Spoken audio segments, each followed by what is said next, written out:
ഇവിടെ മത്സരിക്കാൻ വന്ന സച്ചിയുടെ രേവതിയുടെ സ്നേഹം നിഷ്കളങ്കമാണ്. അവർക്കൊന്നും മറച്ചു വയ്ക്കാനില്ല. അവരവരുടെ മനസ്സിലത്തെ എല്ലാം തുറന്നു പറഞ്ഞു.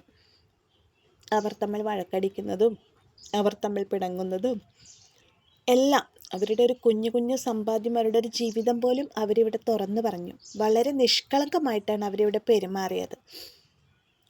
സച്ചിക്ക് രേവതിക്ക് എന്താ ടാലൻ്റ് എന്ന് ചോദിച്ച് രേവതി മിണ്ടാതെ നിന്ന സമയത്ത് പകച്ചു നിന്നപ്പോൾ രേവതിക്ക് കണ്ണ് കെട്ടി മാല കെട്ടാനുള്ള കഴിവുണ്ടെന്ന് പറഞ്ഞ സച്ചി തൻ്റെ ഭാര്യയുടെ കഴിവ് വിളിച്ചു പറഞ്ഞു. ആ കഴിവ് രേവതിക്ക് മനസ്സിലാക്കി കൊടുത്തു. രേവതി അത് ഉൾക്കൊണ്ട് മാല കെട്ടുമ്പോൾ സച്ചി മറ്റുള്ളവരെ പോലെ മിണ്ടാതിരുന്നില്ല. സ്വന്തം ഭാര്യയുടെ കഴിവുകൾ തിരിച്ചറിഞ്ഞ് വിസിലടിച്ചും കൈയടിച്ചും ഭാര്യയെ പ്രോത്സാഹിപ്പിച്ചു. നമ്മുടെ ഭാര്യമാർ, അതായത് വിവാഹം കഴിഞ്ഞ ഭാര്യമാരുടെ കഴിവുകൾ പ്രോത്സാഹിപ്പിക്കുകയും സ്നേഹിക്കുകയും ചെയ്യുന്ന ഭർത്താക്കന്മാരുണ്ടെങ്കിൽ അവരുടെ ജീവിതത്തിന് ഇതിലും കൂടുതൽ എന്ത് സന്തോഷമാണ് വേണ്ടത്? അതുപോലെ തന്നെ രേവതിയും സച്ചിയുടെ കുറവുകൾ തുറന്നു പറഞ്ഞപ്പോഴും സച്ചിയുടെ എല്ലാ വിവരങ്ങളും തുറന്നു പറഞ്ഞപ്പോഴും രേവതി ഒരിക്കലും സച്ചിയെ കുറ്റപ്പെടുത്തിയില്ല. സച്ചി മദ്യപിക്കുമെന്ന് രേവതി പറഞ്ഞപ്പോഴും പക്ഷേ സച്ചി ഒരു മദ്യപാനിയാണ് എന്ന് രേവതി പറഞ്ഞില്ല. മദ്യപിക്കുമെന്ന് പറഞ്ഞപ്പോഴും അതിലൊരു രേവതിക്കൊരു പരാതിയുമുള്ളതായിട്ട് രേവതിയുടെ സംസാരത്തിൽ ഉണ്ടായിരുന്നില്ല. ചുരുക്കി പറഞ്ഞാൽ ഏറ്റവും നല്ല പ്രണയ ജോഡികൾ സച്ചി രേവതിയുമാണ്. അവരുടെ സ്നേഹം ശരിക്കും നിഷ്കളങ്കമാണ്. അപ്പോൾ കൂട്ടുകാരിയെ, ബെസ്റ്റ് കപ്പിൾ കോൺടെസ്റ്റിൻ്റെ ഇന്നത്തെ എപ്പിസോഡ്, അതായത് ചെമ്പന്തി പോയിൻ്റ് ഇന്നത്തെ എപ്പിസോഡിലേക്ക് എല്ലാവർക്കും സ്വാഗതം. അപ്പോൾ മത്സരിക്കാൻ വന്നിരിക്കുന്ന ആറ് പ്ലെയേഴ്സ് ഉണ്ട്, 6 ജോഡികളുണ്ട്. അതിൽ ആർക്കാണ് പ്രൈസ് കിട്ടാമെന്ന് നമുക്ക് നോക്കാം. അങ്ങനെ ഓരോരുത്തരോടും ക്വസ്റ്റ്യൻസൊക്കെ ചോദിച്ചുകൊണ്ടിരിക്കുകയാണല്ലോ. കഴിഞ്ഞ ദിവസം ലാസ്റ്റ് നിർത്തിയത് എന്താണെന്ന് വെച്ചാൽ, ഒരു സ്ഥലത്ത് അമ്മയും ഭാര്യയും ഒരു ആപത്തിൽ അകപ്പെടുമ്പോൾ ഹസ്ബൻഡ് വന്നിട്ട് അമ്മയെ രക്ഷിക്കുകയോ ഭാര്യയെ രക്ഷിക്കുകയോ ആരെങ്കിലും ഒരാളെ മാത്രമേ രക്ഷിക്കാൻ പറ്റുള്ളൂ എന്നുള്ള ക്വസ്റ്റ്യനിലാണ് വന്ന് നിന്നത്. അപ്പോൾ എല്ലാവരും വൈഫിനെ പറഞ്ഞു, ഒരാൾ അമ്മേനെ പറഞ്ഞു. ശ്രുതി പറഞ്ഞു വൈഫിനെ രക്ഷിക്കും, കാരണം എൻ്റെ അമ്മ ഞങ്ങൾ ഒരുമിച്ച് ജീവിക്കുന്നത് വളരെയധികം ആഗ്രഹിക്കുന്ന ആളാണ്, അത് കാരണം എൻ്റെ അമ്മയെ രക്ഷിക്കുന്നു, അമ്മ വൈഫിനെ രക്ഷിക്കാനേ പറയുമെന്ന് പറഞ്ഞു.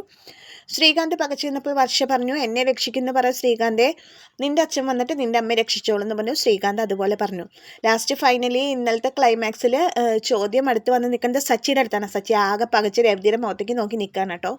അപ്പോൾ രേവതി ഇങ്ങനെ ആകാംക്ഷയോട് ഇരിക്കുകയാണ് എന്താ സച്ചി പറയണമെന്ന് അറിയാൻ വേണ്ടി. അപ്പോൾ സച്ചി പറയും, വീണ്ടും ജഡ്ജ് ചോദ്യം ആവർത്തിക്കുമ്പോൾ സച്ചി പറയും, അതിപ്പോൾ നമുക്ക് രണ്ടുപേരും രക്ഷപ്പെടുത്താൻ പറ്റുമോ എന്ന് ചോദിക്കുമ്പോൾ പറയും അത് പറ്റില്ല, ഏതെങ്കിലും ഒരാളെ രക്ഷപ്പെടുത്താൻ പറ്റുള്ളൂ എന്ന് വെച്ചപ്പോൾ സച്ചി ആരെ രക്ഷിക്കുന്നു ചോദിക്കാണ് ജഡ്ജ്. അപ്പോൾ സച്ചി പറയാണ് ഞാൻ ആരെ രക്ഷിക്കുന്നു ചോദിച്ചു കഴിഞ്ഞാൽ എൻ്റെ ഭാര്യയ്ക്ക് നന്നായി സ്കൂട്ടി ഓടിക്കാറിയാം, അപ്പം ഞാൻ സ്കൂട്ടിയിലാണല്ലോ വരുന്നുണ്ടാവുക, അപ്പോൾ ആ സ്കൂട്ടി ഞാൻ അവൾക്ക് കൊടുക്കും, അവൾ ആ സ്കൂട്ടി ഓടിച്ച് രക്ഷപ്പെട്ടോളും, ഞാൻ എൻ്റെ അമ്മയെ രക്ഷിക്കും, എന്നിട്ട് അവൾ സ്കൂട്ടി ഓടിച്ചിട്ട് ഞങ്ങളുടെ അടുത്തേക്ക് എത്തിക്കോളും, കാരണം അവളില്ലാതെ എനിക്കും ഞാനില്ലാതെ അവൾക്കും ജീവിക്കാൻ പറ്റില്ല.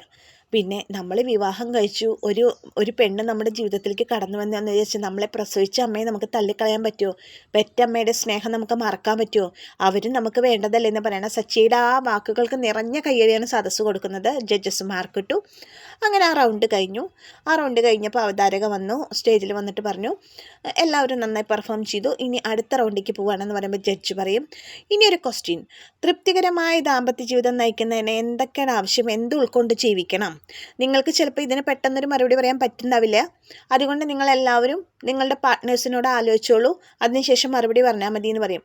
അപ്പോൾ വീണ്ടും അവതാരകം വന്നിട്ട് പറയും ഒരു ചെറിയ ഇടവേള, നിങ്ങൾ പാർട്ട്നേഴ്സിനോടൊക്കെ ആലോചിച്ചിട്ട് ഇതിന് മറുപടി പറയുന്നത് വരെ ഒരു ചെറിയ ഇടവേള എന്ന് പറഞ്ഞിട്ട് അങ്ങനെ ഒരു ബ്രേക്ക് കൊടുക്കണം. ബ്രേക്ക് കൊടുക്കുന്ന സമയത്ത് ശ്രീകാന്തും വർഷയും കൂടി ആലോചിക്കേണ്ട ഇതിന് ആൻസർ പറയണം. അപ്പോൾ വർഷ പറയേണ്ടത് ശ്രീകാന്തെ 3 കുട്ടികൾ വേണം എന്നുള്ള നിൻ്റെ ചിന്ത അത് എനിക്ക് അത്ര പിടിച്ചില്ല, എന്നാലും ഇതിനിപ്പോൾ എന്താ ഇതിന് ആൻസർ പറയാനുള്ള, നമ്മൾ അടിച്ചു പൊളിച്ച് ജീവിക്കുന്നു, മറ്റുള്ളവരുടെ ഒന്നും ശ്രദ്ധിക്കേണ്ട ആവശ്യമില്ല, നമ്മുടെ കാര്യം നോക്കി നമ്മൾ ജീവിക്കുന്നു, അതന്നെ നമ്മുടെ തൃപ്തികരമായ ദാമ്പത്യ ജീവിതം, അതങ്ങനെ പറയാം ശ്രീകാന്തെ എന്ന് പറയാണ്. വർഷയും ശ്രീകാന്തും അങ്ങനെ പറയാം എന്നൊക്കെ തീരുമാനിക്കുകയാണ്. ശ്രുതിയും കൂട്ടിയിട്ട് ഇങ്ങനെ ആലോചിക്കുമ്പോൾ ശ്രുതി പറയും നമ്മൾ നമ്മുടെ കാര്യം നോക്കിയിട്ട് നമ്മൾ നമ്മുടെ ആഗ്രഹങ്ങളെല്ലാം നിറവേറ്റി ജീവിക്കുന്നു, അതല്ലേ നമ്മുടെ തൃപ്തികരമായ ജീവിതം എന്ന് പറയുമ്പോൾ ശ്രുതി പറയുക അങ്ങനെയൊന്നും പറഞ്ഞാൽ പറ്റില്ല, നമ്മൾ കേട്ടില്ലേ സച്ചി പറഞ്ഞത്, അമ്മയോട് സ്നേഹമില്ലാത്ത അവൻ പറയുന്നത് കേട്ടില്ലേ, നുണയൻ അവൻ പറയുന്നത് കേട്ടില്ലേ അമ്മേനെ രക്ഷിക്കുന്നു, അതുപോലെ നമുക്ക് വല്ല നുണയും കഴിച്ചണം ശ്രുതി ഇവിടെ നമുക്ക് പറയാം, നമ്മുടെ ജീവിതം മാത്രം നോക്കാതെ മറ്റുള്ളവരുടെ ജീവിതം കൂടി നോക്കി അവരെ കൂടി സഹായിച്ച് ജീവിക്കുമ്പോഴാണ് നമ്മുടെ ജീവിതം തൃപ്തികരമാവുന്നത് നമുക്ക് പറയാം ശ്രുതി, ഇതിപ്പോൾ ആരും അറിയാനും പോണില്ല, നമ്മൾ മറ്റുള്ളവരെ സഹായിക്കണ പോലെ ആവും ചെയ്യും, നമുക്ക് അതിനുള്ള മാർക്ക് കിട്ടുകയും ചെയ്യും, നമ്മൾ ഫസ്റ്റ് അടിക്കുകയും ചെയ്യുമെന്ന് പറയണം. അങ്ങനെ അവർ പറയാണ്. അത് കഴിഞ്ഞ് സച്ചി രേവതിയും കൂടി ഇങ്ങനെ ആലോചിക്കുമ്പോൾ പറയാണ്, നമ്മളുള്ളത് കൊണ്ട് തൃപ്തിപ്പെട്ട് ജീവിക്കുമ്പോഴല്ലേ സച്ചിയേട്ടൻ നമ്മുടെ ജീവിതം തൃപ്തികരമാവണം എന്നൊക്കെ പറയുമ്പോൾ സച്ചി പറയും, നമ്മളിപ്പോൾ ഒന്നും ഉൾക്കൊണ്ട് പറയുന്നു വേണ്ട രേവതി, നമുക്ക് അവിടെ വെച്ചിട്ട് എന്താ പറയാൻ തോന്നിച്ച് നമുക്ക് അതങ്ങോട്ട് പറയാമെന്ന് പറയണം. അങ്ങനെ ഇടവേളയൊക്കെ കഴിഞ്ഞു, എല്ലാവരും സ്റ്റേജിലേക്ക് വിളിച്ചു. അപ്പോൾ ആദ്യത്തെ ആൾ പറയുന്നുണ്ട്, മറ്റുള്ളവരെ കാര്യത്തിൽ ഇടപെടാതെ അവനവൻ്റെ ജീവിതം നോക്കി ജീവിക്കാം. രണ്ടാമത്തെ ആൾ പറയുന്നുണ്ട്, ധാരാളം പണം ഉണ്ടാക്കുക, അപ്പോൾ ജീവിതം തൃപ്തികരമാവും. മൂന്നാമത്തെ ആൾ പറയുക, അവനവൻ്റെ കാര്യം നോക്കി മാത്രം ജീവിക്കുക എന്ന് പറയാം. പിന്നെ വിളിക്കുന്നത് ശ്രീകാന്തിൻ്റെ വർഷയാണ്. അപ്പോൾ ശ്രീകാന്തും വർഷം പറയും, ഞങ്ങളുടെ ജീവിതം ടേക്ക് ഇറ്റ് ഈസി പോലെയാണ് എടുത്തേക്കുന്നത്, ഞങ്ങൾ വേറെ ഒന്നും ശ്രദ്ധിക്കാറില്ല, ഞങ്ങൾക്ക് ഇഷ്ടപ്പെട്ട ഫുഡ്, ഇഷ്ടപ്പെട്ട ഭക്ഷണം, ഇഷ്ടപ്പെട്ട സ്ഥലത്ത് പോകണം, ഞങ്ങൾ ഇഷ്ടപ്പെട്ട ഭക്ഷണങ്ങൾ കഴിക്കണം. അങ്ങനെ ഞങ്ങളുടെ ജീവിതം, ഞങ്ങളുടെ ആഗ്രഹങ്ങൾ സഫലീകരിച്ചിട്ട് ഞങ്ങളുടെ ജീവിതം തൃപ്തികരമായിട്ട് ജീവിക്കുകയാണ്, അങ്ങനെയാണ് ജീവിക്കുന്നതെന്ന് പറയാണ്. പിന്നെ അടുത്തത് വരുന്നത് ശ്രുതിയാണ്. അപ്പോൾ ശ്രുതിയും പറയാണ്, നമ്മുടെ ജീവിതം തൃപ്തികരമായി ജീവിക്കുക, നമ്മൾ നമ്മുടെ ജീവിതം മാത്രം നോക്കിയാൽ പോരാ, നമ്മുടെ ചുറ്റുമുള്ളവരെ നോക്കണം, അവരുടെ ബുദ്ധിമുട്ടുകൾ മനസ്സിലാക്കണം, അവരുടെ കഷ്ടപ്പാടുകൾ മനസ്സിലാക്കണം. അപ്പം നമ്മൾ നമ്മുടെ ജീവിതം ജീവിക്കുന്നതോടെ അപ്പം മറ്റുള്ളവരെ കൂടി സഹായിച്ച് ജീവിക്കുമ്പോഴാണ് നമ്മുടെ ജീവിതം തൃപ്തികരമാവുന്നത് എന്ന് വെറും നുണ മാത്രം പറയണം ശ്രുതി അവിടെ. അപ്പോൾ ശ്രുതിക്ക് അറിയില്ല, ശ്രുതിക്ക് ഒരു ട്രാപ്പ് അവിടെ ഉണ്ടെന്ന്, അത് നമുക്ക് പിന്നെ വഴി ഞാൻ പറയാം. അങ്ങനെ അത് കഴിഞ്ഞ് പിന്നെ അടുത്തത് വിളിക്കുന്നത് സച്ചി രേവതിയാണ്. അപ്പോൾ ശ്രുതി ഇത് പറഞ്ഞതിന് അനുകൂലിച്ച് തന്നെയാണ് ശ്രുതി പറയുന്നത്, അതെ നമ്മൾ മറ്റുള്ളവരെ സഹായിച്ച് മറ്റുള്ളവർക്ക് ഇറങ്ങി ചെല്ലുമ്പോഴാണ് നമ്മുടെ ജീവിതം തൃപ്തികരമാവുന്നത്, നമുക്ക് വേണ്ടി മാത്രം നമ്മൾ ജീവിക്കരുത് എന്നൊക്കെ പറയുന്നുണ്ട്. സച്ചി രേവതിയും വിളിക്കുമ്പോൾ സച്ചി രേവതിയും വന്നിട്ട് പറയാണ്, സച്ചി പറയണ, ഞാനൊരു ഡ്രൈവറാണ്, രേവതി ഒരു പൂ വിൽക്കുന്ന ആളാണ്, അപ്പം ഞങ്ങളുടെ ജീവിതം ഇങ്ങനെ ജീവിച്ചുകൊണ്ടിരിക്കില്ല, നമ്മൾ ഓരോ കാര്യങ്ങൾ മേടിക്കുന്നതോറും നമ്മൾ വീണ്ടും അടുത്തത് കിട്ടണം എന്നുള്ള ചിന്തയോടുകൂടി ജീവിക്കുമ്പോഴാണ് നമ്മുടെ ജീവിതത്തിന് ഒരു അർത്ഥം ഉണ്ടാവുന്നത് അല്ലേ. പക്ഷെ നമ്മൾ കുറേ കൂടുതൽ നമ്മളെ കൊണ്ട് പറ്റാവുന്ന അത്രയും ആഗ്രഹിക്കാതിരിക്കുകയല്ലേ നല്ലത്. അതായത് സിമ്പിളായിട്ട് പറയുകയാണെങ്കിൽ, അപ്പോൾ രേവതി സിമ്പിളായിട്ട് പറയുകയാണെങ്കിൽ, നമ്മൾ നമ്മുടെ ആഗ്രഹങ്ങളും നമ്മുടെ മോഹങ്ങളും എല്ലാം നമ്മളുള്ള ജീവിതത്തിൽ തൃപ്തിപ്പെട്ട് ജീവിക്കുമ്പോൾ, അതായത് ഉള്ള സൗകര്യത്തിൽ ഉള്ളത് കൊണ്ട് ഓണം പോലെ എന്ന് പറയില്ലേ, അങ്ങനെ ജീവിക്കുമ്പോഴാണ് നമ്മുടെ ജീവിതം ഏറ്റവും തൃപ്തികരമാവണത് എന്ന് പറയാണ് സച്ചി രേവതി. അങ്ങനെ അത് കഴിഞ്ഞു. അപ്പോൾ ശ്രീകാന്തിനോട് വർഷോടും ചോദിക്കും, നിങ്ങൾ വഴക്കടിക്കാറുണ്ടോ ചോദിക്കുമ്പോൾ, വഴക്കടിക്കാറുണ്ട്, ആരെ കോംപ്രമൈസ് ആക്കാൻ ചോദിക്കുമ്പോൾ, ഞങ്ങൾ വഴക്കടിക്കാറുണ്ട്, ശ്രീകാന്ത് തന്നെയാണ് കോംപ്രമൈസ് ചെയ്യാറ്, ശ്രീകാന്താണ് സോറി പറയാറ് ആദ്യം, കാരണം എല്ലാ സിറ്റുവേഷൻസും അവൻ തന്നെയാണ് ഉണ്ടാക്കണം പറയണ വർഷ. അപ്പോൾ ശ്രീകാന്ത് പറയാണ്, ഞാൻ തന്നെയാണ് ആദ്യം പോയി സോറി പറയാറ്, കാരണം വർഷ ഒരിക്കലും സോറി പറയില്ല, വർഷ കോംപ്രമൈസിന് തയ്യാറല്ല, അത് കാരണം കൊണ്ട് ഞാൻ തന്നെ വഴക്കൊന്നും വേണ്ടല്ലോ വെച്ചിട്ട് ഞാൻ തന്നെ ആദ്യം പോയി കോംപ്രമൈസിന് തയ്യാറാവുമെന്ന് പറയണം. ശ്രുതിയും പറയാണ്, ഞങ്ങൾ തമ്മിലൊരു വഴക്കേ ഉണ്ടാവാറില്ല, ഞങ്ങളങ്ങനെ വഴക്കടിക്കണം, ഞങ്ങൾക്ക് അങ്ങനെ ഒരു സോറി പറഞ്ഞിട്ടൊരു വാക്ക് വരേണ്ട ആവശ്യം വന്നിട്ടില്ല, ഞങ്ങളങ്ങനെ വഴക്കടിക്കാറില്ല, ഞങ്ങൾ അങ്ങനത്തെ കപ്പിൾസ് അല്ല എന്നൊക്കെ പറഞ്ഞിട്ട് അവർ ഭയങ്കരമായിട്ട് പൊങ്ങച്ചം പറയണം. പിന്നെ അടുത്തത് വരുന്നത് സച്ചിയുടെ രേവതിയുടെ കൂടാണ്. അപ്പോൾ സച്ചിൻ രവീന്ദ്രൻ പറയണ, ഞങ്ങളുടെ ഗ്രാമത്തിൽ ഏറ്റവും കൂടുതൽ വഴക്കടിക്കുന്ന ദമ്പതികൾ ആരാന്ന് ചോദിച്ചാൽ ഒറ്റ വാക്കിൽ ഉത്തരം പറയാൻ സച്ചി രവതിയാണെന്ന്. കാരണം ഞങ്ങൾ ദിവസവും അടികൂടും, ഞങ്ങൾ എന്നും വഴക്കടിക്കുന്ന ദമ്പതികളാണ്, ഞങ്ങളെപ്പോഴും വഴക്കൂടിക്കൊണ്ടിരിക്കും. പക്ഷെ ഞങ്ങളുടെ വഴക്ക് അത്ര ആയുസ്സൊന്നുമില്ല, അതായത് ഇപ്പം ഞങ്ങളുടെ വഴക്ക് അങ്ങനെ നീണ്ടു നിൽക്കുന്ന വഴക്കൊന്നല്ല, ഞങ്ങൾ പിന്നെ സോറി കീറി അങ്ങനെയൊന്നും ഞങ്ങൾ പറയാറില്ല. അതായത് ഇപ്പോൾ വഴക്ക് കൂടുമ്പോൾ ഇവൾക്ക് ഏറ്റവും ഇഷ്ടപ്പെട്ടത് ഹലുവ, അപ്പോൾ ഇവളുടെ പിണക്കം മാറ്റാൻ വേണ്ടി ഞാൻ ഹലുവ മേടിച്ചു കൊടുന്ന് കൊടുക്കും, പിന്നെ പൂമാല മേടിച്ചു കൊടുന്ന് കൊടുക്കും, മുല്ലപ്പൂമാല. ഇപ്പോൾ പിന്നെ അവൾ സ്വന്തമായിട്ട് മുല്ലപ്പൂവിൻ്റെ മാല കെട്ടുന്ന ബിസിനസ്സൊക്കെ തുടങ്ങിയപ്പോൾ ഇപ്പോൾ പൂമാല മേടിക്കൽ ഞാൻ നിർത്തി, എന്നാലും ഞങ്ങൾ തമ്മിൽ വഴക്കടിക്കുമ്പോൾ ഞാൻ അവൾക്ക് ഹലുവ മേടിച്ചു കൊടുന്ന് നടക്കാറുണ്ട്.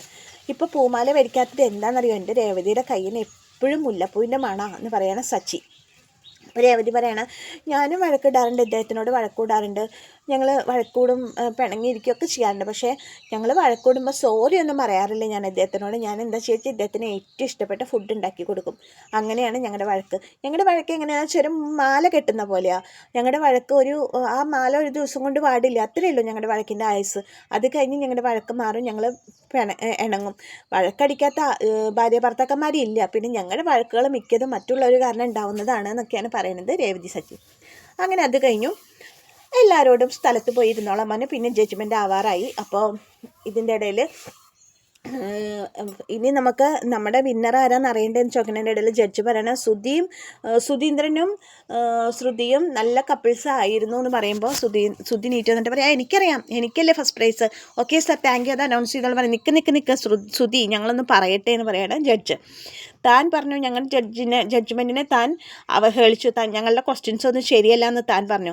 പക്ഷെ താൻ ഇവിടെ ചെയ്തത് ഞങ്ങളൊന്ന് കാണിക്കണ്ട എല്ലാവർക്കും പറഞ്ഞിട്ട് ജഡ്ജ് ഒരു ലാപ്ടോപ്പ് എടുത്തിട്ട് കാണിക്കണം. അതിൽ കാണിക്കണത് എന്താണെന്ന് വെച്ചാൽ ശ്രുതിയും കൂടി സംസാരിച്ച ഭാഗം. അതായത് ശ്രുതിയോട് പറയാണ്, നമുക്ക് സത്യം പറഞ്ഞിട്ട് കാര്യമില്ല, നമുക്ക് ഇങ്ങനെ പറയാം, മറ്റുള്ളവരുടെ ജീവിതത്തിൽ നമ്മളെ സഹായിച്ചാലാണ് നമ്മുടെ ജീവിതം സന്തോഷമാവുള്ളൂ എന്ന് പറയാം, നമുക്ക് അങ്ങനെ പറയാട്ടോ എന്നൊക്കെ പറഞ്ഞ് ഇവർ പ്ലാൻ ചെയ്യണം. നോണ പറഞ്ഞ് പ്ലാൻ ചെയ്യുന്നത് മുഴുവൻ ഇവർ ലാപ്ടോപ്പിൽ എടുത്തിട്ടുള്ള കാര്യമാണ് ഇത്രയും ഓഡിയൻസിൻ്റെ മുമ്പിൽ കാണിച്ചു കൊടുക്കുന്നത്. അത് കണ്ടോടുകൂടി എല്ലാവരും, വർഷി, ശ്രീകാന്തും, രേവതി, സച്ചി എല്ലാവരും ഞെട്ടാണ്. അപ്പോൾ സച്ചി പറയണം അവൻ്റെ വീട്ടിലത്തെ സ്വഭാവം ഇവിടെ എടുത്തു എന്ന് പറയാണ്. അങ്ങനെ അത് കഴിഞ്ഞു. താൻ എന്താ വിചാരിച്ചേ, താൻ ഞങ്ങൾ ജഡ്ജസിനെ ചോദ്യം ചെയ്തല്ലോ, ഇപ്പം മനസ്സിലായില്ലേ തനിക്ക് കള്ളത്തരാണുള്ളതെന്ന്, തനിക്ക് ഇത്രമാത്രം ചോദ്യം ചെയ്യുക യാതൊരുവിധ ക്വാളിറ്റിയും തനിക്കില്ല എന്നൊക്കെ പറഞ്ഞ് ജഡ്ജസ് ശ്രുതിനെ ഇതാക്കുകയാണ്. അപ്പോൾ ശ്രുതി ആകെ ആൾക്കൂട്ടത്തിന് മുമ്പിൽ വെച്ചിട്ട് ശ്രുതി ആകെ നാണം കെടുകയാണ്. അങ്ങനെ അത് കഴിഞ്ഞു. അപ്പോൾ ശ്രുതി പറയണ ശ്രുതിയോട് ഇത് ആരും ഉണ്ടാക്കിയതാണ്, ഇതൊന്നും സത്യമല്ല എന്നൊക്കെ പറഞ്ഞിട്ട് ശ്രുതി കിടന്നിട്ട് ഇങ്ങനെ ഉള്ള ശ്രുതി ആകെ നാണം കെട്ടിട്ടാണ് കേട്ടോ ഇരിക്കണം. അപ്പോൾ അങ്ങനെ അത് കഴിഞ്ഞു. അത് കഴിഞ്ഞിട്ട് പിന്നെ ജഡ്ജസിന് വിധി പറയാൻ വേണ്ടിയിട്ട്, വിജയിയുടെ പേര് പറയാൻ വേണ്ടിയിട്ട് ഒരു വേണുഗോപാലൻ സാറിനെ വിളിക്കാൻ സ്റ്റേജിലേക്ക്. സാറ് വന്നു, സ്റ്റാർ സ്റ്റേജിലേക്ക് വന്നു. അപ്പോൾ എല്ലാവരും ഇങ്ങനെ ആകാംക്ഷയോട് കൂടി കാത്തിരിക്കാൻ ആരാണെന്ന്. അപ്പോൾ അതിലൊരു ലേഡി ജഡ്ജ് ഉണ്ടായിരുന്നു. അദ്ദേഹം പറയാണ്, ഞാനൊരു റിട്ടയർഡ് ജഡ്ജാണ്. സച്ചിൻ്റെ രേവതിയുടെ ജീവിതത്തിൽ അവരുടെ ജീവിതം വളരെ ഇന്നസെൻ്റ് നിഷ്കളങ്കമായിട്ടുള്ള ജീവിതമാണെന്ന് എനിക്ക് മനസ്സിലായി. വഴക്കിടാത്ത ഭാര്യാഭർത്താക്കന്മാരില്ല, ഞങ്ങൾ തമ്മിൽ വഴക്കിടാറില്ല എന്ന് പറയുന്നതേ ഫസ്റ്റ് നുണയാണ്. വഴക്കിടാത്ത ഭാര്യാഭർത്താക്കന്മാരില്ല. സച്ചി രേവതി നമ്മൾ സംസാരിച്ചത് അവരുടെ നിഷ്കളങ്കതയാണ്, അവർ നിഷ്കളങ്കമായിട്ടുള്ള സ്നേഹമാണ്, അവരുടെ ഒരു കള്ളത്തരങ്ങളും ഇല്ലാണ്ട് അവരെ മറച്ചു പിടിക്കാതെയാണ് സംസാരിച്ചത്. അങ്ങനെ സച്ചി രേവതി പുകഴ്ത്തി പറയണം.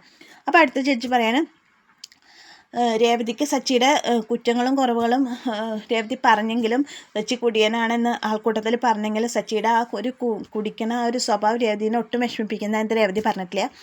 അതുപോലെ തന്നെ സച്ചിയുടെ എല്ലാ സ്വഭാവങ്ങളും എല്ലാം ഉൾക്കൊണ്ടിട്ടുള്ള നല്ലൊരു ഭാര്യയാണ് രേവതി. അവരെങ്ങനെ വീട്ടിൽ ജീവിക്കണം അതുപോലെ തന്നെയാണ് അവരിവിടെ വന്ന് പെരുമാറിയത്. വളരെ നിഷ്കളങ്കമായിട്ടുള്ള ഒരു കപ്പിൾസായിട്ടാണ് എനിക്ക് തോന്നിയത്.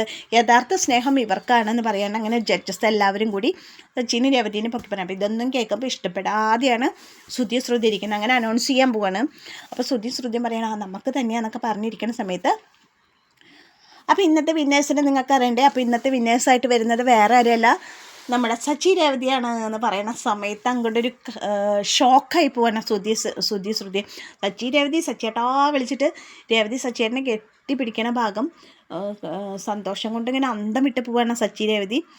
അങ്ങനെ ശ്രുതി ആകെ ഷോക്കായി പോവാണ്. വർഷി ശ്രീകാന്ത് ആദ്യമൊന്നും ഷോക്കായാലും പിന്നെ അവർ ഭയങ്കര ഹാപ്പി ആവാണ്. അങ്ങനെ അവരുടെ ആ ഒരു നിഷ്കളങ്കമായ സ്നേഹം അംഗീകരിച്ചുകൊണ്ട് തന്നെ ബെസ്റ്റ് കപ്പിൾസിൻ്റെ അവാർഡ് സച്ചിക്ക് രേവതിക്കാണ് കിട്ടുന്നത്. അപ്പോൾ അവരെന്നെ സ്റ്റേജിലേക്ക് വിളിക്കുകയാണ്. അങ്ങനെ സ്റ്റേജിലേക്ക് പോയി ട്രോഫിയൊക്കെ കിട്ടി. ട്രോഫി മേടിച്ച് അത് കഴിഞ്ഞ് 1 ലക്ഷം രൂപയുടെ ചെക്കടക്കം അവർ മേടിച്ച് സന്തോഷത്തോടു കൂടി അവരത് മേടിച്ചിരിക്കുന്ന സമയത്ത് ഇതൊന്നും ശരിയല്ല, ഈ മത്സരമേ ശരിയല്ല എന്ന് പറഞ്ഞ് കുശുമ്പ് തുള്ളിയിരിക്കുന്ന ഒരു കപ്പിൾസ് അവിടെ ഉണ്ട്. അത് വേറെ ആരുമല്ല, നമ്മുടെ ശ്രുതിയാണ്. അപ്പോൾ കൂട്ടുകാരെ ഏറ്റവും കൂടുതൽ കഷ്ടപ്പെട്ട് അവരുടെ ആ ഒരു മുകളിൽ നിലയിലെ ഒരു മുറി എന്നുള്ള അവരുടെ സ്വപ്നത്തിലേക്ക് അവർ നടന്നു പോകുന്ന ആദ്യത്തെ പടിയായിട്ടുള്ള 1 ലക്ഷം രൂപ അവർക്ക് കിട്ടിക്കഴിഞ്ഞു. ആ പൈസ എന്തായാലും നമുക്ക് ഓട്ടോമാറ്റിക്കായിട്ട് അറിയാം അവർ റൂം പണിയുന്നതിലേക്കാണ് ഉപയോഗിക്കുന്നത്. അപ്പോൾ അങ്ങനെ സച്ചി രേവതി ഏറ്റവും നല്ല പ്രണയ ജോഡികൾക്കുള്ള ഏറ്റവും നല്ല ദമ്പതികൾക്കുള്ള അവാർഡ് മേടിച്ചേക്കണ ആ ഒരു എപ്പിസോഡാണ് ഇന്ന് ക്ലൈമാക്സിൽ വരുന്നത്. ക്ലൈമാക്സിൽ അവർക്കാണ് അവാർഡ് കിട്ടിയതായിട്ട് വരുന്നത്. അപ്പോൾ ഇന്നത്തെ ചെമ്പന്തിപ്പൂവിൻ്റെ കഥ ഇവിടെ അവസാനിക്കുകയാണ്. അപ്പോൾ എൻ്റെ കഥ കേട്ട് ഇഷ്ടപ്പെട്ട കൂട്ടുകാർക്ക് എല്ലാവർക്കും എൻ്റെ നന്ദി. എല്ലാവരും ന്യൂ ഇയറൊക്കെ അടിച്ചു പൊളിച്ചിട്ടുണ്ടാവും അല്ലേ? ഓക്കെ, അപ്പോൾ എല്ലാവർക്കും താങ്ക് യു കേട്ടോ.